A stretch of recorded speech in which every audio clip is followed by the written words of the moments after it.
चाहते क्या हैं? सिर्फ मैं ही नहीं, सरदार पटेल भी यही चाहते हैं कि हो सके तो संविधान में आरक्षण की बात ही हटा दी जाए। मेरे रहते संविधान से आरक्षण नहीं हटने वाला, चाहे आप कितना भी जोर लगा लें मुंशी जी। पर कोई रास्ता तो हो सकता है ना? हाँ, एक रास्ता है। मैं ही हट जाता हूं संविधान की ड्राफ्टिंग कमेटी से। अरे फिर आप लोग जैसा चाहें वैसा संविधान बना लीजिएगा। सुनिए भीमराव सुनिए तो। उस दिन से डॉक्टर अंबेडकर ने संविधान का मसौदा बनाने का काम बंद कर दिया और ये भी संदेशा भेज दिया कि वो ड्राफ्टिंग कमेटी से ही नहीं, लॉ मिनिस्टर के पद से भी इस्तीफा दे देंगे। ऐसे गुणी, मेहनती और जिम्मेदार इंसान के जाने की आशंका से खलबली मच जाना लाजमी था। अब एक ही रास्ता सामने था और एक ही संकट मोचक। सालों को गोली मार दूंगा मैं। मारिए गोली, मार देख गुस्सा दिला रहा है मुझे। अरे गुस्सा पी जा, घर का नाश हो जाएगा। आ जाओ। मुंशी जी की बातों से आप नाराज हो गए भीमराव? लेकिन वो तो आपकी बात लेकर आए थे मेरे पास, इसीलिए मैंने कहा कि मैं ही ड्राफ्टिंग कमेटी से हट जाता हूँ। आप तो जानते हैं कांग्रेस क्या, पूरे भारत में दूसरा और कोई है ही नहीं जो हमारे संविधान को आकार दे सके। खुद बापू भी यही कहा करते थे। लेकिन आप उनकी बात मानते कहाँ हैं पटेल जी? गांधी जी पिछड़ों को रिजर्वेशन देने की मेरी तजवीज से सहमत थे। पंडित नेहरू ने तो खुद पंडित होते हुए भी ये कहा कि सदियों से हिंदुओं ने निरीह अछूतों और आदिम जातियों को बेबसी, दरिद्रता और अशिक्षा में रखा।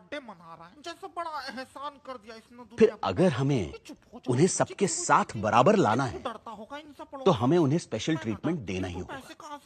आपकी बात सही है, पर आप तो जानते हैं कि बड़े पदों पर हम मेरिट के आधार पर ही लोगों को ले पाएंगे।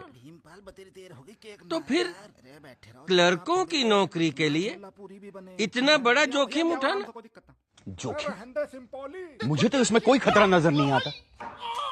खतरा ये है कि अगर हमने एक विशेष वर्ग को आरक्षण दे दिया तो बाकी के लोग भी आरक्षण की मांग करेंगे और भारत भर में जातिवाद का ये जहर फैलता जाएगा। जहर तो हमने पिया है सदियों से और फिर भी हम जिंदा हैं। रीढ़ की हड्डी तोड़ डाली आप लोगों ने हमारी, फिर भी हम लोग खड़े हैं। एक बार हमें अपने बराबर आने का मौका तो दीजिए पटेल जी, फिर देखिए कैसे हम आगे निकल जाते हैं। और ये काम बिना आरक्षण के नहीं होगा। अगर फिर भी मेरी बातें आपको जहरीली लग रही हैं तो मैंने अपना इस्तीफा तैयार रखा है, आप खुद लेते जाइएगा।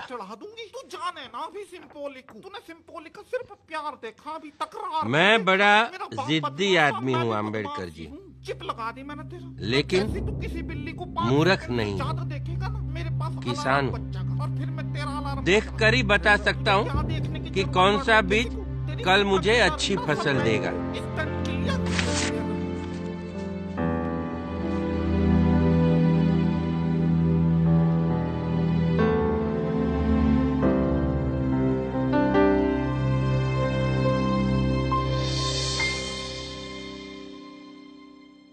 इस तरह